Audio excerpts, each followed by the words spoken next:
kabisa ni kuhakikisha kwamba wanakuza usomaji wa Qur'ani kwa kuzingatia kanuni na taratibu za Qur'ani katika vyuo vikuu mbalimbali. Lakini la pili, kuhamasisha uhifadhi wa Qur'ani na uelewa juu ya mafundisho sahihi ya Qur'ani.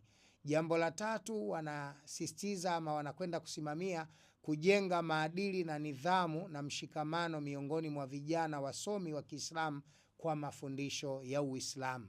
Lakini la nne ni kuhakikisha kwamba tunakwenda kutambua na kuelekeza vipaji vya wanafunzi wanaojifunza katika vyuo vikuu na vyuo mbalimbali, na wale ambao hawajifunzi katika maeneo mbalimbali lakini wana vipaji na uwezo, tuweze kuibua vipaji hivyo na kuwasaidia kufikia malengo yao binafsi na malengo ya dini ya Uislamu. Kwa hiyo ni vijana wamejipanga kwenye mambo mengi, tunahitaji ushirikiano wenu, na bila ya shaka ikiwa mtatupa ushirikiano katika hili, basi tutakuwa tumeipa kada muhimu sana. Kama kuna kada bora na muhimu kuliko zote ya kuielekeza kwa wakati tulionao katika nchi yetu, ni kada ya wasomi wa vyuo vikuu kwenda sambamba na mafundisho sahihi ya Qur'ani.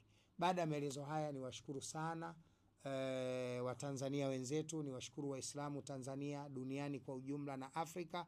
Wale wote ambao watapenda kushirikiana nasi, milango iko wazi. Kwa wale watakaopenda kuwasiliana kwa namba zangu binafsi, namba yangu ni 0748800400, 0748800400. Kwa namba hii pia unaweza kuwasiliana nami naweza kukurinki moja kwa moja na mwenyekiti ili kufikia malengo tunayokusudia. Wabillahi taufiki, wassalamu alaikum warahmatullahi wabarakatuh.